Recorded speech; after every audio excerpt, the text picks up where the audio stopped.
Saudari-saudaraku yang terkasih, sekarang ini kita berada di dalam situasi yang tidak seperti kita harapkan.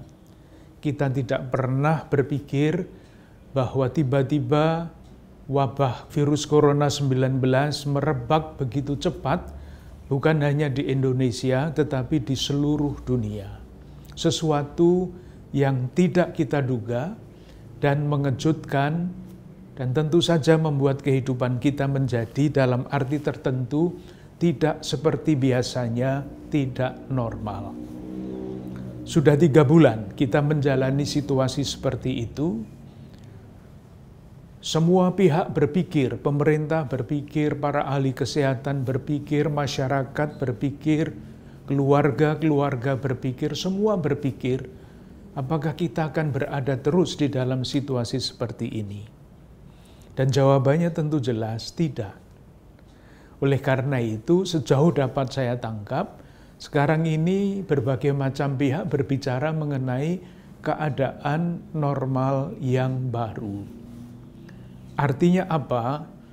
Sejauh saya tangkap juga, bagaimana kita berusaha hidup di tengah-tengah situasi seperti ini dengan berusaha menjalani kehidupan kita di dalam wilayah kehidupan yang bermacam-macam itu sejauh mungkin normal. Nah, tentu saja karena keadaannya sendiri tidak biasa, yang namanya normal, yang baru, itu harus kita sesuaikan. Kita mesti menyesuaikan cara kita berpikir, cara kita berperilaku, dari hal yang besar sampai yang kecil, supaya di dalam situasi khususnya wabah virus corona 19 ini, hidup bisa berjalan lagi dengan baik, optimal, tidak mungkin maksimal, karena memang keadaan tidak memungkinkan. Oleh karena itu, wilayah-wilayah kehidupan manusia mesti menyesuaikan diri. Entah itu tempat ibadah, entah itu pasar, entah itu tempat kerja, entah itu sekolah, rumah sakit. Semua wilayah kehidupan manusia, kehidupan kita, mesti menyesuaikan diri dengan keadaan yang baru ini. Ini tidak mungkin terjadi kalau tidak ada kerjasama yang baik. Satu, ini tidak mungkin terjadi kalau tidak ada disiplin untuk menjaga kehidupan bersama supaya tetap nyaman, supaya tetap aman untuk seluruh warga masyarakat. Pasti hal-hal teknis harus dibicarakan secara teknis pula dan dirumuskan di dalam petunjuk-petunjuk yang jelas harus diikuti, karena kalau tidak, nanti wabah ini tidak akan pernah dapat diatasi dengan sebaik-baiknya. Tuntutan bagi kita semua masyarakat warga adalah semoga kita bertumbuh di dalam kedisiplinan, kesadaran bahwa kesalahan kita yang sedikit pun di dalam hal ini akan sangat merugikan kehidupan bersama. Dan keutamaan yang saya kira harus tumbuh dan tidak mungkin tidak adalah bahwa kita ini mesti menjaga kebaikan bersama. Tidak untuk saya, tidak untuk kelompok saya, tetapi untuk kebaikan bersama. Moga-moga kepada kita dianugerahkan kekuatan, keterbukaan hati, kecerdasan hati dan budi untuk melihat keadaan ini dengan cara yang baru. Artinya, yang baru itu menyesuaikan diri, dan yang sebetulnya bagi saya tidak baru, karena seharusnya yang dulu, yang normal itu, semua orang juga harus berpikir tentang kebaikan bersama. Dengan cara pada waktu itu. Sekarang kebaikan bersama itu juga tetap, prinsipnya tetap, tetapi karena keadaannya baru, mesti dimengerti secara baru pula. Dan itu membutuhkan kecerdasan budi dan kecerdasan nurani. Moga-moga kita semua bertumbuh di dalam kecerdasan-kecerdasan itu. Kita tunggu petunjuk-petunjuk teknis yang akan diberikan oleh pemerintah, oleh lembaga-lembaga yang berwenang, dan oleh komunitas-komunitas yang menaungi komunitas-komunitasnya sendiri. Sementara itu, untuk kepentingan umat Katolik di gereja-gereja, kita semua tahu, di Indonesia ini ada 37 keuskupan yang keadaannya sangat berbeda-beda.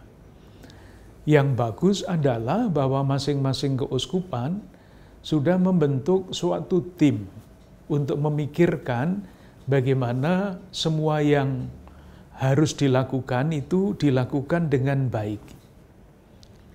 Keputusan dari masing-masing keuskupan itu berbeda-beda, tetapi semua mengacu kepada peraturan yang diberikan oleh pemerintah. Entah itu Departemen Agama, entah itu gugus tugas khusus untuk penanggulangan COVID ini. Intinya umat Katolik disiplin taat kepada peraturan-peraturan yang sudah dibuat, pasti dengan maksud untuk kebaikan bersama itu. Di Keuskupan Agung Jakarta sendiri, kita semua tahu meskipun secara legal katakanlah rumah ibadat sudah boleh dibuka, tetapi gereja Katolik belum membuka gereja. Alasannya sederhana, kehati-hatian. Supaya jangan pernah sampai terjadi tempat ibadah gereja kita menjadi tempat penyebaran yang baru. Sementara itu dari segi iman pun tidak ada kesulitan. Kita bisa beribadah seperti sekarang ini, televisi sekurang-kurangnya menyiarkan 1 minggu 1 kali TVRI, layanan live streaming online terus diberikan. Komuni batin itu bukan seolah-olah menerima Kristus, bukan. Seolah-olahnya sudah dicoret. Kita sungguh-sungguh menerima kehadiran Tuhan secara rohani. Banyak hal yang pelayanan-pelayanan yang memang belum bisa diberikan, tetapi kita percaya pelayanan fisik memang belum bisa diberikan, tetapi batin kita itu selalu ada di dekat Tuhan.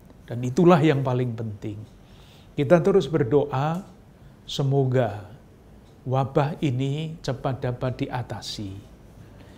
Kita berdoa, semoga di tengah-tengah keadaan seperti ini, kita bertanya, Tuhan itu sebetulnya mengendaki apa dari kita, sehingga saya bayangkan nanti ketika wabah ini sudah lewat, ada macam-macam kebaruan yang bisa muncul justru pada masa yang khusus ini. Jadi bagi Keuskupan Agung Jakarta, untuk sementara ini sampai menunggu keputusan tim yang memikirkan, gereja belum dibuka untuk umum, pelayanan ibadah lewat live streaming, lewat televisi Republik Indonesia setiap hari Minggu, dan yang lain-lain disesuaikan dengan keadaan.